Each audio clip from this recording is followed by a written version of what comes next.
budget. Are you concerned at all that we could get to a point where there could be a government shutdown? Are we headed in that direction? I'm always concerned, and I've always said we don't want to see the government shut down, but we believe very strongly we got to cut spending. When you've got a situation where the government is borrowing more than 40 cents of every dollar it spends, you can't keep it up. We have a $1.6 trillion annual deficit this year.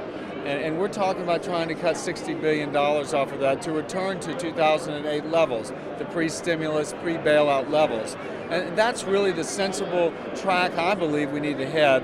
Unfortunately, that view is not really shared in Washington, so we're trying to see our way forward, but frankly, we're not interested in supporting the status quo. Things have to change. So does that mean, is it going to come down to who blinks last? Are you willing to say shut it down in order to reach that goal? Well, listen, we don't want to shut the government down. And obviously there are things like our troops that we would not want to go without pay. My goodness, they're putting their lives in harm's way as we speak. So we don't want to shut the government down.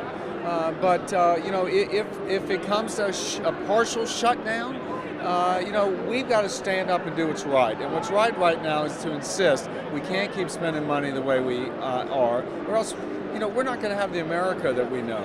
There's some scuttle that maybe you're being left out of these budget negotiations. How would you respond to some of those rumors? Well, listen, it is the Speaker that is negotiating with the White House. I'm certainly briefed every day on what's going on.